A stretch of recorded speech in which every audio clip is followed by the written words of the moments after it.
अस्सलाम वालेकुम नाज़रीन, आप देख रहे हैं टू द पॉइंट। मैं हूं मंसूर अली खान। नाज़रीन, कभी के दिन बड़े और कभी की रातें। एक वक्त था लियारी से ताल्लुक रखने वाले सरदार नबील गबोल पीपल्स पार्टी के वजीर थे। फिर लियारी गैंग वॉर शुरू हुई और देखते ही देखते गबूल साहब एमक्यूएम के सियासी काबे 9-0 पहुंच गए। उन्हें एमक्यूएम में बड़ी इज्जत मिली। 9-0 वाले हल्के से ही एमएनए बना दिया गया। फिर हम सब ने वो वक्त भी देखा कि 9-0 पर मशहूर जमाना रेंजर्स के छापे से ठीक 14 दिन पहले गबूल साहब ने एमक्यूएम को खैरबाद कह दिया।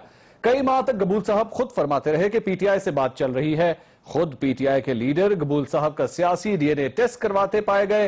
फिर अचानक से वो हुआ जिसका शायद गुमान भी बहुत कम था। गबूल साहब आसिफ अली जरदारी साहब को प्यारे हो गए।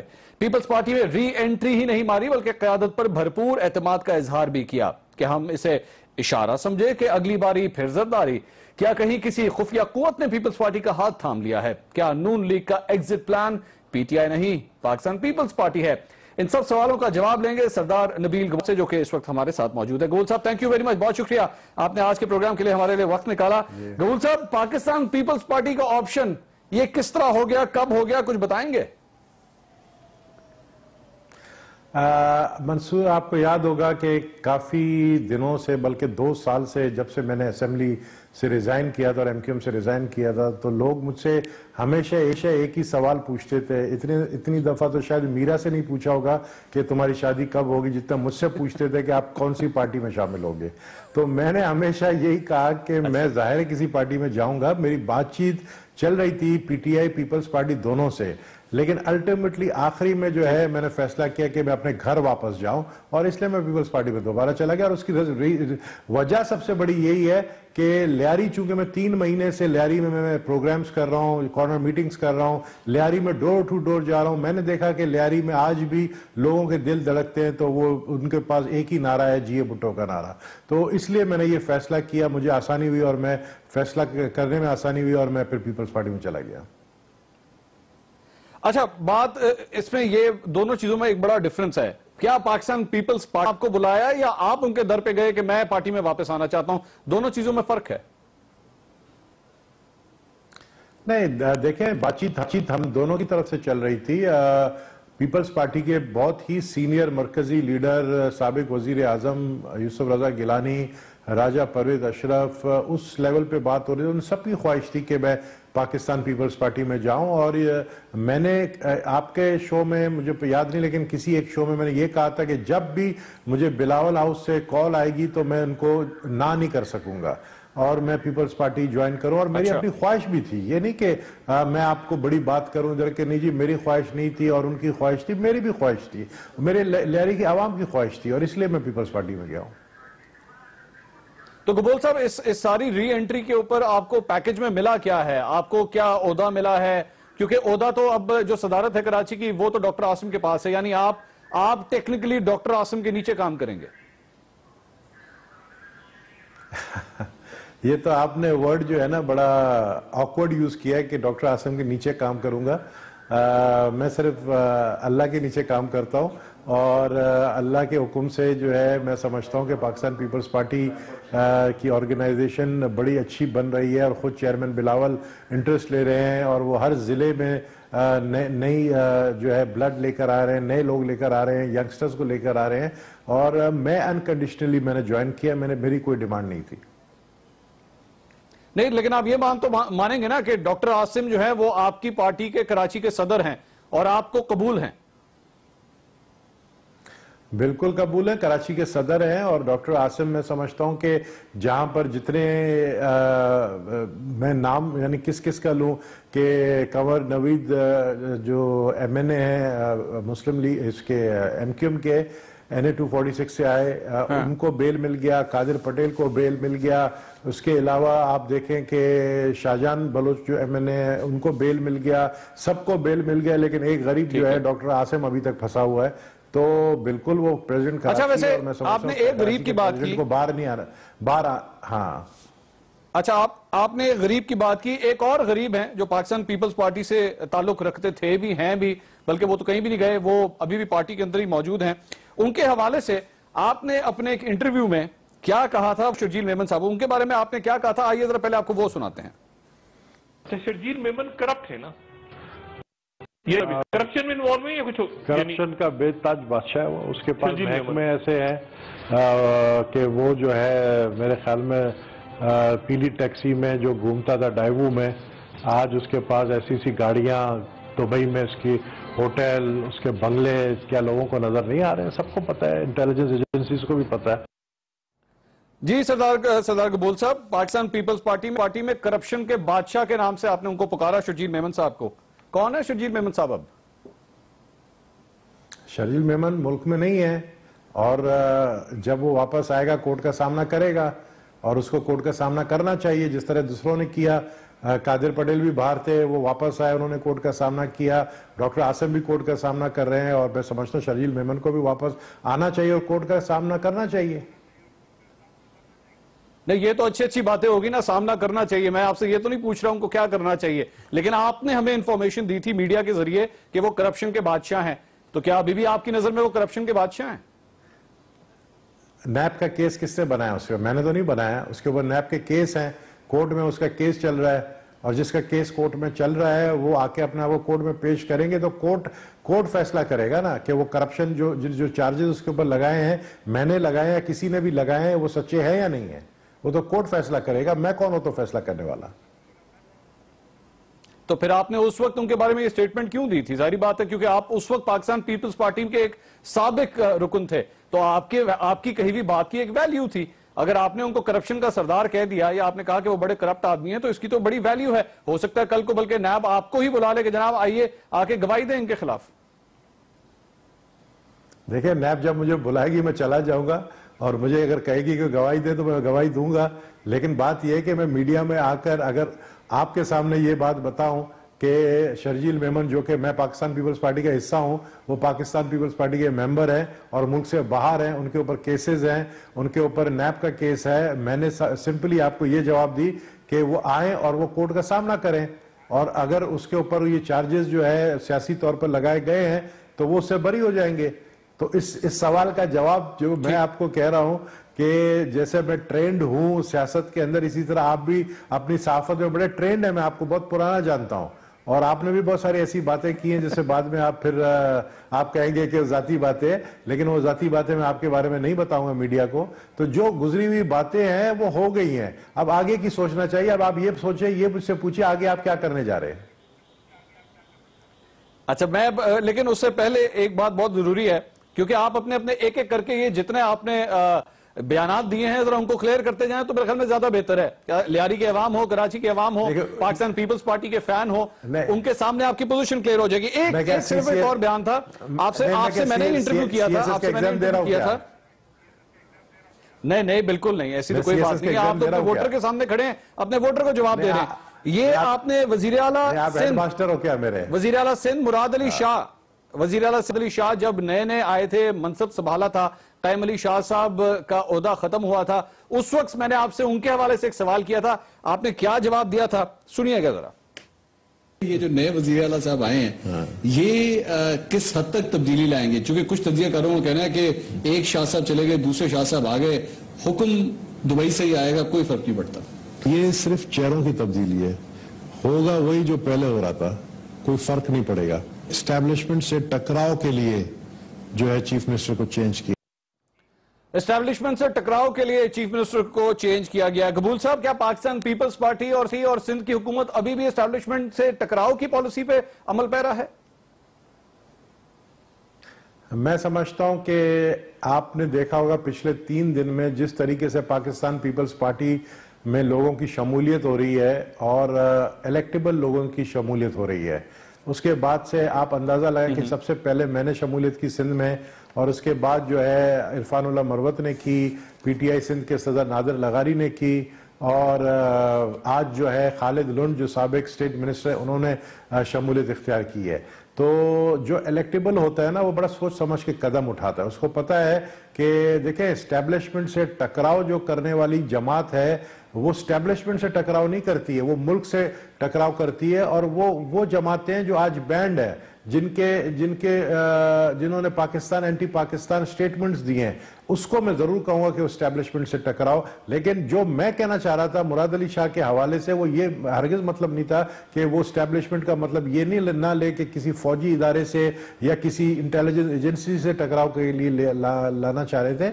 मेरा उस वक्त मकसद ये था कि कायम अली शाह साहब चूंकि उनकी उम्र भी ज्यादा थी और वो उस तरीके से एफर्ट्स नहीं कर पा रहे थे, इतनी एक्टिव नहीं थे, तो इसलिए उनको हटाया गया। और एस्टेब्लिशमेंट से टकराव के लिए मुराद अली शाह को लाने का मेरा मतलब ये था कि उस वक्त आपको पता है कि रेंजर्स की एक्सटेंशन की बातें चल रही थी और जिसके ऊपर जो है कायम अली शाह साहब हमेशा से अपने समरीज को जो है फौरी तौर पर साइन करता था।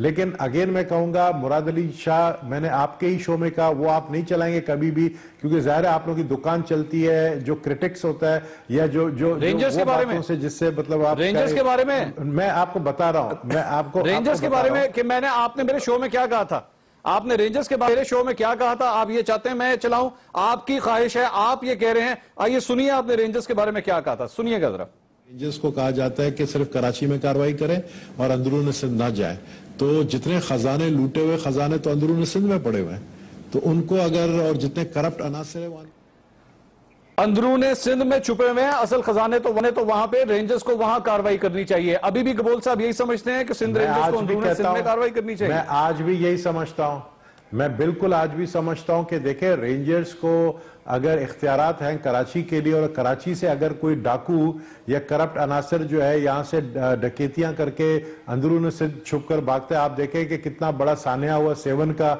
अगर उसको सही तरीके से हमारे इंटेलिजेंस के इदारे और हमारे लॉ एनफोर्समेंट एजेंसीज और हमारी पुलिस अगर उसको हैंडल करते तो शायद इतना बड़ा सानिया नहीं होता। मैं तो आज भी कहता हूं कि जितने भी ये अगर करप्ट, पुलिस जिम्मेदार हुई ना, जो कराची के अंदर जो कराची के अंदर आप देखें जो करप्ट अनासर है, जो हेड ऑफिस है वो कराची में है, चाहे केबीसीए का इदारा हो वो कराची में है, चाहे नैब का इदारा हो कराची में है, लेकिन वो वारदात करके अंदरून सिंध छुप जाते हैं। तो रेंजर्स को इख्तियार मिलना चाहिए कि ऐसे अनासर के पीछे अंदरून सिंध भी जाए।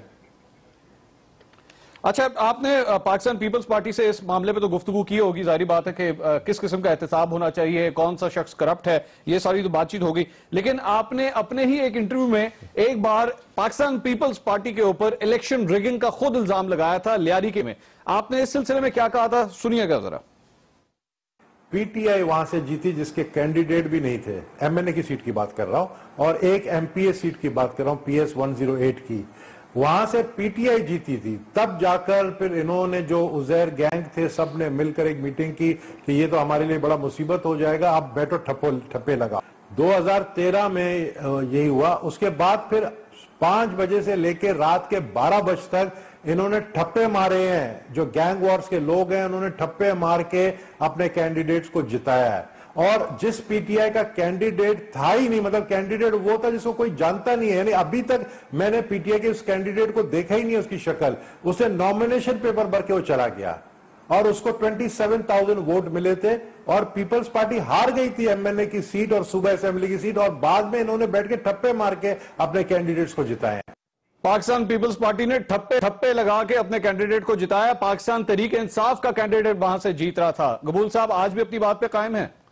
अगर आप, मंसूर, बिल्कुल मैं कायम हूं। अगर आप इसको पूरा इंटरव्यू को दिखाते तो मैं आपको ये बताता कि वहां पर जो उजैर बलोच के नुमाइंदे खड़े हुए थे एमएनए एमपीएस के, उन्होंने पूरे लियारी को हाईजैक कर दिया था। और उन्होंने, क्योंकि मैं खुद कैंडिडेट था वहां से, मैंने एक पिटिशन दाखिल की थी कि लियारी में फौज भेजा जाए ताकि वहां पर जो गैंग वॉर के नुमाइंदे हैं, जो गैंग वॉर के लोग हैं, उन्होंने पूरी लियारी को यरगमाल बनाना है, उनको रोका जाए, जिस पर मेरी पिटिशन को रद्द किया गया और फौज नहीं भेजी गई।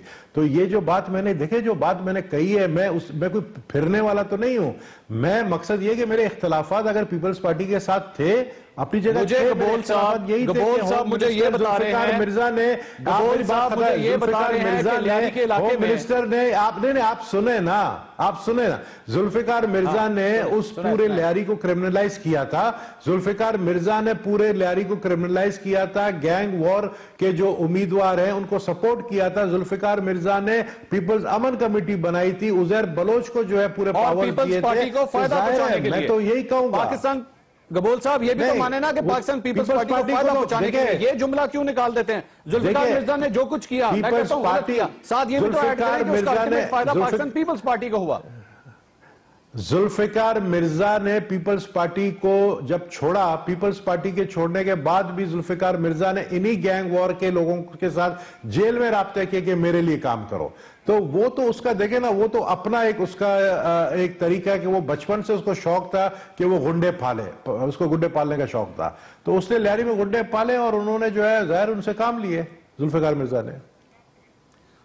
जुल्फिकार मिर्जा ने गुंडे पाले, बचपन से उनको शौक था और इसके बावजूद पाकिस्तान पार्टी ने मुंह दूसरी तरफ रखा, बल्कि उनको वजीर दाखिला बना दिया। वजीर दाखिला तो पहले बनाया था ना, वजीर दाखिला बनने के बाद उसको ये पावर मिले थे, उसके बाद फिर उसको हटा भी दिया था। क्या आपको ये बात पता है कि जुल्फिकार मिर्जा ने खुद रिजाइन नहीं किया, उसको हटा दिया गया था? क्या ये बात ये मैं आज आपको बता रहा हूं, आपको ये बात पता है कि जुल्फिकार मिर्जा ने रिजाइन नहीं किया था, उसको हटा दिया गया था कि वजीर दाखिला के गबोल साहब, आपको यह बात पता है कि वजीर दाखिला, उस वक्त के वजीर दाखिला जुल्फिकार मिर्जा आसिफ अली जरदारी साहब के अब के दोस्त नहीं है, ये दोस्ती कई साल पुरानी है और ऐसे लोगों के साथ दोस्ती रखी है आसिफ अली जरदारी साहब ने। आसिफ अली जरदारी साहब फिर अपने उस दोस्त के जुबान भी देखे ना, जो आप जिसको आप दोस्त कह रहे हैं, अगर वो दोस्त होता तो दोस्त के सियासी देखे, मेरे इख्तिलाफात थे पीपल्स पार्टी की लीडरशिप के साथ, लेकिन मैं जातियत पे कभी नहीं आया, मैंने कभी भी अल्फाज इस्तेमाल नहीं किए। उसने तो वो जातियत पे उतर आया, उसने अल्फाज ऐसे इस्तेमाल किए, उसने क्या क्या इल्जामात नहीं लगाए हैं। मैं तो एक सियासी इख्तिलाफात थे मेरे वो इख्तिलाफात थे, मैं मीडिया में आके मैंने बोला था, उस वक्त मैं पीपल्स पार्टी का हिस्सा नहीं था। और आप पास्ट की बातें निकालेंगे तो फिर मैं आपकी भी पास्ट की बातें निकालूंगा कि आपको जो है मदरसे में मौलवी के बाद आप जाते थे तो वहां क्या हुआ आपके साथ। ये तो आप लड़ने वाली बातें कर रहे हैं, ये तो बिला वजह की जी। मैं आपकी बात करूं, आप एडिट कर देंगे, आप एडिट कर देंगे, आप एडिट कर देंगे, आप एडिट नहीं करें ना, नहीं आया हुआ जनाब। मैं आपको अच्छा मैं मदरसा वाली बात नहीं बताऊंगा। ब्रेक लेते हैं, ब्रेक लेने के बाद गुफ्तगू को मजीद आगे बढ़ा, पास तो डिस्कस होगा, हर सूरत डिस्कस होगा। ब्रेक के बाद हमारे साथ रहिएगा।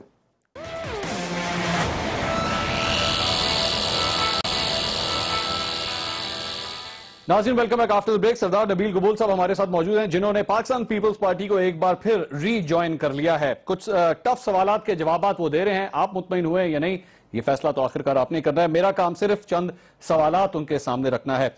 गबोल साहब, उजैर बलोच के हवाले से आप काफी कमेंट्स करते रहे हैं। एक जगह पे आपने ये भी कमेंट किया कि मैं जरदारी साहब को बार बार ये कहता था कि उजैर बलोच को उसके ऊपर से हाथ उठा लें, लेकिन मेरी बात नहीं मानी गई और अल्टीमेटली आपने पाकिस्तान पीपल्स पार्टी से किनारा कशी इख्तियार कर ली। एक और मामले के ऊपर आपने JITs की भी बात की थी कि सिंध पुलिस ने JITs पे साइन नहीं किए हुए जो JITs उजैर बलोच के हवाले से है, निसार मुराई के हवाले से है, कादिर पटेल के हवाले से है, उन JITs के हवाले से आपने क्या बयान दिया था, पहले वो सुनिए, फिर मैं सवाल रखता हूं आपके सामने। वक्त आ गया है कि जिन JITs पे साइन नहीं हुआ है उनके ऊपर से साइन करने की जरूरत, जिन JITs के ऊपर सिंध के पुलिस के अफसर ने साइन नहीं किया है। किस JIT की बात कर रहे हैं? उजैर बलोच की JIT। अच्छा। इसके अलावा निसार मुराई की JIT। ठीक है। इसके अलावा जो कादिर पटेल ने बातें की हैं उसकी JIT। जी गबोल साहब, उन JITs के ऊपर अब क्या साइन हो जाने चाहिए? इन लोगों को सजाएं मिलनी चाहिए, उजैर बलोच, निसार मुराई और कादिर पटेल साहब को भी? देखिए, उजैर बलोच जो है वो आज भी कातिल है, कल भी कातिल था, ठीक है ना। मैं आज भी कहूंगा वो बहुत बड़ा एक न सिर्फ कातिल बल्कि उसने 56 केसेस हैं उसके ऊपर मर्डर्स के, ठीक है। तो मैं आज भी कहूंगा कि उजैर बलोच जो है वो पीपल्स अमन कमेटी का सरबराह जिसको जुल्फिकार मिर्जा ने बनाया, जिसको पावरफुल बनाया, उसके ऊपर बिल्कुल कोर्ट्स को जो है मैं समझता हूँ कि अब चालान भी पेश नहीं हुए जो मुझे इतलात मिले, लेकिन अब शुरू हो गए चालान पेश होना। उसके तो आपको अनकरीब पता चल जाएगा कि जो सजा उसको मिलेगी, क्योंकि उसने बड़े बेगुनाहों को मारा है। तो मैं अपनी जगह पे स्टैंड करता हूँ, आगे चले ना। उजैर बलोच के बाद भी तो आए निसार मुराई और कादिर पटेल। निसार मुराई तो देखिए बेल पे बाहर आ गया, कादिर पटेल को भी बेल मिल गया है। अब जो एक ही शख्स है डॉक्टर आसिम वो अंदर है, बाकी तो सबको बेल मिल गया है। तो डॉक्टर आसिम भी आपके ख्याल में कसूरवार हैं या नहीं है? क्योंकि उनका नाम नहीं इस इंटरव्यू में आपने लिया था। नहीं, मुझे डॉक्टर आसिम की किसी ना मुझे उसकी करप्शन के बारे में कुछ पता है, ना मुझे उसके जो भी उसके ऊपर केसेस हैं, मुझे तो ये भी नहीं पता क्या केसेस हैं उसके ऊपर। जाहिर डॉक्टर आसिम, देखिए मैं उस डॉक्टर आसिम को जानता हूं, बहुत अरसे से जानता हूं, जो जिसको मतलब जिसका ये फील्ड ही नहीं था, और मैं समझता हूं कि उसके ऊपर ये नाजायज केस नैब ने बनाया। नैब के खुद अपने लोग जो हैं वो आके डील करते हैं, लोगों से 2-2 अरब रुपए लेते हैं, जिन्होंने 40 अरब रुपए चोरी किए उनसे 2 अरब लेकर जो है उनको छोड़ दिया जाता है। और नैब किसके अंडर आता है? नैब नवाज शरीफ के अंडर आता है, और अनकरीब नवाज शरीफ का जो फैसला आने वाला है पनामा लीक्स में, उस पर नैब का भी जिक्र आएगा। मैं उसके ऊपर भी आता हूं, क्योंकि वो आपने उस हवाले से भी बड़ी पेशगोइयां की थी। लेकिन उससे पहले उजैर बलोच को आपने कहा उसको सजा मिलनी चाहिए, आपकी नजर में अब भी वो कातिल है। तो जनाब पाकिस्तान पीपल्स पार्टी के जो साबिक वजीर हैं और अभी भी पाकिस्तान पीपल्स पार्टी में शामिल है मेमन साहब, उनके हवाले से आपने क्या बात की थी, जरा आइए वो भी सुन लेते हैं एक दफा। शर्जील मेमन जो है वो वहां पर उजैर बलोच के घर में मैंने खुद देखा उसको। मतलब जब मुझे लोग कहते थे कि रात को 3 बजे एक मिनिस्टर आता है जिसके साथ 4-4 मोबाइलें हैं और वो खामोशी से अंदर जाता है, तो मैंने अपने बंदे लगाए वहां पर सिंगू लेन में उजैर बलोच के घर के बाहर कि चेक करो कौन सा मिनिस्टर आता है। तो वो मेरा वीडियो है शर्जील मेमन की जिसमें वो उसके घर में आता जाता है, और 1-2 दफा नहीं, हफ्ते में 1 दिन तो मस्त उसका वहां पर जाना। अच्छा। और इसके अलावा और मिनिस्टर भी, जुल्फिकार मिर्जा भी जाता था वहां पर, और भी 2-4 मिनिस्टर। तो गबोल साहब, ये शर्जील मेमन साहब की वीडियो आपने कहा आपके पास मौजूद है, जो उजैर बलोच के घर आते जाते थे। जुल्फिकार मिर्जा तो चले आप पहले कह चुके हैं, तो ये शर्जील मेमन साहब की जरा वीडियो तो शेयर करें, हम भी दिखाएं टीवी के ऊपर। आप बैठे हैं मेरे ख्याल में इस्लामाबाद में, मैं बैठा हूं कराची में। मुझे एक बात बताएं, ये आवाज मेरी है या किसी टेडी बियर की आवाज है? मैं ही हूं ना इसमें जनाब। मैं कैसे बोलूंगा ये बातें मैंने नहीं की है? मैंने की है मैंने। तो मैं डिनाई तो ये तो नहीं कहा कि आप गलत कह रहे हैं जनाब। मैं तो डिनाई तो नहीं कर रहा। मैंने तो ये तो नहीं कहा आप गलत कह रहे हैं, मैं तो कह रहा हूँ वो वीडियो शेयर करें, हम भी लोगों को दिखाएं कि एक कातिल के पास शर्जील मेमन साहब जाते हैं। वो देखें, मेरी मर्जी है वो मैं वीडियो शेयर करूं ना करूं, मेरे पास तो आपकी भी वीडियो है, मेरी मर्जी है मैं शेयर करूं नहीं करूं। नहीं, ये मेरे गबोल साहब please be serious, come on, मतलब एक सीरियस क्वेश्चन आपके सामने रखा है, ये सीरियस क्वेश्चन का जवाब दें। क्या आपके पास शर्जील मेमन साहब के खिलाफ, यानी आप कह रहे हैं शर्जील मेमन साहब के खिलाफ आपके पास सबूत मौजूद कह सकते हैं? कैन यू डिक्टेट मी कि आप ये वीडियो आपके पास है, आप दिखा दे? आप नहीं कर सकते है ना। मैंने जो बात कही है मैंने कही है वो आपके सामने आपने दिखा दी है। उस वक्त गलत बोल रहे थे। नहीं, मैंने गलत बोल ही नहीं रहा था, क्योंकि आपने तो सुनाई है, मेरी शक्ल दिखाई है, कोई टेडी बियर की तो शक्ल नहीं दिखाई है। ये बताएं, आप मेरी शक्ल दिखा रहे, मेरा अल्फाज बता रहे, मैं तो बताइए। गबोल साहब, मैं रिफ्रेश कर लेता हूं, क्या शर्जील मेमन उजैर बलोच के घर जाते थे? हाँ, बिल्कुल जाते थे। तो यानी इसका मतलब है उनके एक पाकिस्तान पीपल्स पार्टी के ओहदेदार अभी भी जो पाकिस्तान पीपल्स पार्टी में शामिल हैं, आसिफ अली जरदारी साहब के करीबी साथी हैं, उनके एक कातिल के साथ ताल्लुकात थे और वो एक कातिल के घर जाते थे। अबे जब उजैर बलोच कातिल है, मैं कह रहा हूं कातिल है, वो जेल में क्यों है? उस पर 56 केसेस हैं, वो जेल में क्यों है? वो कातिल है, बिल्कुल कातिल है, और उसको सजा मिलनी चाहिए। और मैं नहीं समझता कि पाकिस्तान पीपल्स पार्टी की लीडरशिप या पाकिस्तान पीपल्स पार्टी कभी भी उजैर बलोच को ओन करेगी, कभी भी उसको ओन करेगी, कभी उसको ओन नहीं करेगी। शर्जील मेमन को तो एक आदमी की गलती की वजह से शर्जील मेमन की या आप कादिर पटेल की या जुल्फिकार मिर्जा की गलतियों की वजह से पूरी पार्टी को नहीं, ये पार्टी के अंदर वो भी जाले हैं जिन्होंने सुने ना, जिनको उजैर बलोच ने मारा है, उनका भी नाम ले। मलिक मोहम्मद खान का नाम, जो पाकिस्तान पीपल्स पार्टी का प्रेसिडेंट था, उसको उजैर बलोच ने मारा है। ठीक है, ठीक है। मैं एक छोटी सी ब्रेक गबोल साहब लेनी पड़ी है, ब्रेक के बाद चंद हालात हैं आपके सामने रखेंगे। नाज़रीन, यह वक्त हो एक ब्रेक का, हमारे साथ रहिएगा।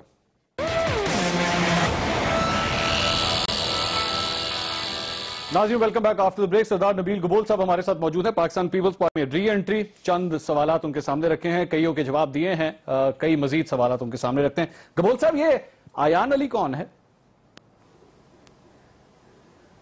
आयान अली एक मॉडल है, ऑफ कोर्स। आप नहीं जानते, इतने मासूम हो क्या आप? आयान अली जानते, इतने मासूम चूचे बच्चे हो कि आपको अब नहीं पता आयान अली कौन है? टीवी में आती है, मॉडल है, और कौन? उनका पाकिस्तान पीपल्स पार्टी के साथ कोई ताल्लुक है क्या? मैंने मतलब उसको कभी पाकिस्तान पीपल्स पार्टी किसी लीडर के साथ नहीं देखा है, तो ताल्लुकात पाकिस्तान पीपल्स पार्टी की वर्कर तो नहीं है वो। अच्छा, ठीक है, आपने अयान अली के हवाले से एक बयान दिया था अपने एक इंटरव्यू में। गबोल साहब मेरे साथ रहिएगा एक मिनट, आपने एक बयान दिया था, जरा वो सुनते हैं फिर आगे। 12-13 साल से मेरे पास पुलिस की स्क्वाड थी, पुलिस की सिक्योरिटी थी, और वो मुझसे जिस तरीके से वापस ली गई, और वो मेरी जो मोबाइल है वो अयान अली के साथ चल रही है। या मुहावरतन कह रहे हैं या आप? नहीं, मैं बिल्कुल सही कह रहा हूँ, मुहावरत नहीं कह रहा हूँ। आप इस बात की इन्वेस्टिगेशन कर सकते हैं। ये गबोल साहब, आपको जो स्कॉट्स दी हुई थी वो अयान अली के पास किस तरह चली गई जनाब? जनाब, आपको जो है ना एज ए एंकर ट्रेनिंग की जरूरत है। आप मेरे पास कभी आए रात को 12 बजे के बाद, मैं आपको ट्रेनिंग दूंगा। इसमें कब मैंने कहा है कि पाकिस्तान पीपल्स पार्टी के साथ उसके ताल्लुकात है? हो सकता है किसी मैंने तो नहीं कहा ना, मैंने कुछ कहा जो है, मैं तो कह रहा हूं वो बंदा बताएं जिसने आपसे सिक्योरिटी स्क्वाड लेके अयान अली को दे दिया। उस वक्त के डीआईजी, पता नहीं क्या नाम था उसका, उस वक्त की डीआईजी 2 साल पहले की बात है, मुझे उसका नाम नहीं है याद, लेकिन मैंने यहां कहा है कि उसके ताल्लुकात पीपल्स पार्टी के साथ है। अभी आगे और वो डीआईजी अपनी मर्जी से अयान अली को स्कॉट दे रहा था, वो किसी के कहने पे नहीं दे रहा था, डीआईजी के पावर्स है, डीआईजी के पावर्स है। अच्छा, आपको स्कॉट किस तरह मिली थी, चलिए ये बताएं। मैं तो एमएनए था तो मुझे स्क्वाड मिली थी ना, मैं तो एंटाइटल था, मुझे स्क्वाड मिली थी। तो फिर आपको हैरानी नहीं होती कि एक एमएनए से स्क्वाड्स लेकर एक मॉडल को दे दिए? एक आम आदमी को तो मिलती नहीं है स्क्वाड यहाँ पे, उससे तो बेचारे को रिक्शा नहीं मिलता, यहाँ पे स्क्वाड तो बहुत दूर की बात। देखिए, एक थ्रेट आपको याद होगा, एक थ्रेट अलर्ट इशू हुआ था जिसमें आपका भी नाम था, साफियों का नाम था, और दूसरे भी बड़े बड़े साफियों के नाम थे, और प्लस जो इंटरटेनर्स थे या मॉडल्स थे, एक्टर्स थे, उनके नाम थे, तो उनको सिक्योरिटी सबको मिली, तो शायद इसको भी मिली होगी। हाँ, उस चक्कर। सही बात है, सही बात। हमें नहीं मिला था वैसे कोई स्क्वाड शॉट वगैरह, नाम से हम बेशक आते रहे, लेकिन कोई स्क्वाड में हमारा कोई नाम नहीं था कि स्क्वाड हमें भी मिलना चाहिए। आप मेरा नाम ले लिया करें। आगे चल अच्छा आगे चलते हैं। ये बताइए कि अद्दी फरियाल, उनका लियारी की पॉलिटिक्स में या उजैर बलोच के साथ, क्योंकि चंद ऐसी तस्वीरें भी आई थी सामने कि वो उजैर बलोच से मिली भी हैं, वो एक फंक्शन भी अटेंड किया, डिनर भी अटेंड किया। पूछा है आपने अद्दी से कि किस किस्म का कोई ताल्लुक है फरियाल तालपुर साहिबा का उजैर बलोच के साथ या लियारी के इस गैंग वॉर क्रिमिनल्स के साथ? देखिए, मेरी मुलाकात तो अभी तक नहीं हुई है, और जो मैंने बात सुनी है, उन्होंने जो बात कही है वो मीडिया में भी कही है उन्होंने, और वो बात बिल्कुल मैं उस पर ट्रस्ट करता हूँ, इस बात पे कि उनको एमपीए जो थे इलाके के सानिया नाज और जावेद नागौरी ने दावत दी थी।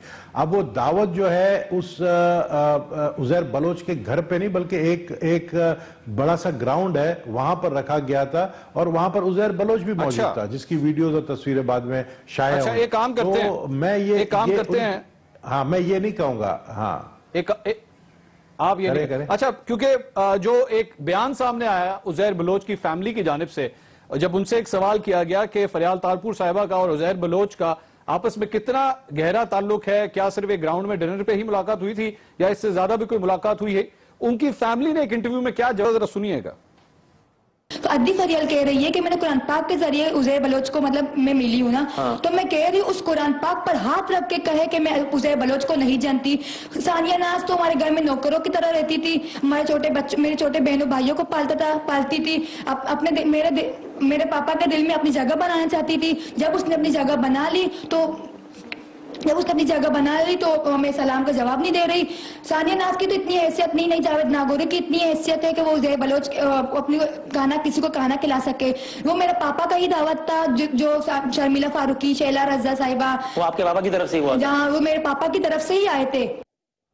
जी गबोल साहब, ये उजैर बलोच साहब की फैमिली ये कह रही है कुरान मजीद पे हाथ रखवा लें, हम ये कहने को तैयार हैं कि फरियाल तालपुर साहिबा का और उजैर बलोच का बड़ा गहरा ताल्लुक था, बल्कि उन्होंने तो और भी कई नाम ले दिए, शैला रजा साहिबा का नाम भी ले दिया, शबीला फारूकी साहिबा का नाम भी ले दिया।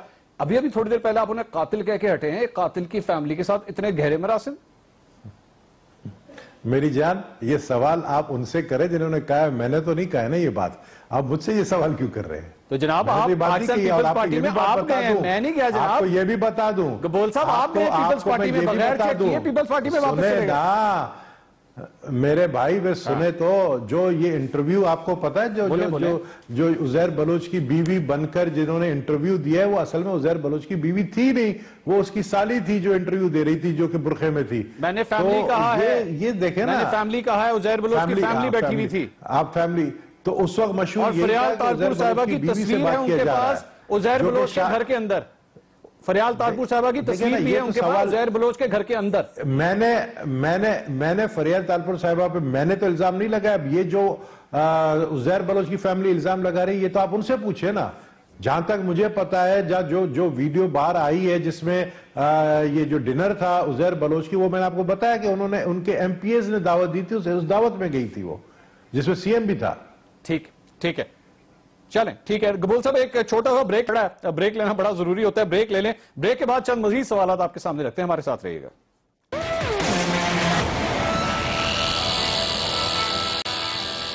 नाज़रीन welcome back after break. Sardar Nabeel Gabol साहब पाकिस्तान पीपल्स पार्टी में एक बार फिर शामिल हो चुके हैं, उनसे गुफ्तगू हो रही है। चंद माजी के चंद सवालात जिनके जवाब हम ढूंढने की कोशिश कर रहे थे, गबोल साहब इसमें हमारी रहनुमाई फरमा रहे हैं। गबोल साहब, बड़ी इंपॉर्टेंट बात यह है कि एक इंटरव्यू के अंदर, इससे पहले मैंने आपसे एक बार सवाल किया था कि एमक्यूएम में आप किस तरह चले गए थे। पाकिस्तान पीपल्स पार्टी और एमक्यूएम में तो बड़ी कशीदगी थी, आप पीपल्स पार्टी से नाराज हुए, एमक्यूएम में चले गए, और अब दोबारा यही सवाल आता है कि जनाब अब भी क्या किसी कहने के ऊपर ही आप पाकिस्तान पीपल्स पार्टी में दोबारा आए हैं? आपने उस वक्त क्या जवाब दिया था, आइए जरा देखते हैं।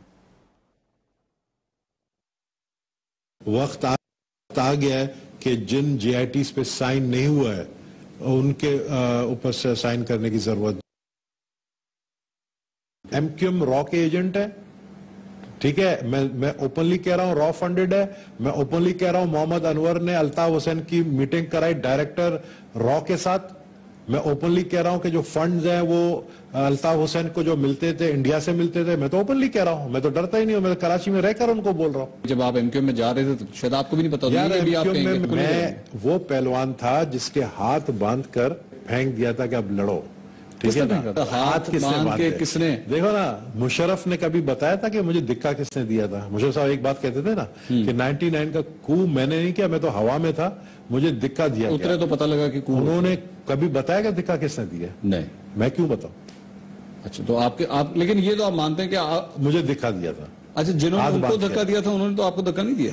हो सकता है जी। गबोल साहब, अब इस बार किसने धक्का दे दिया?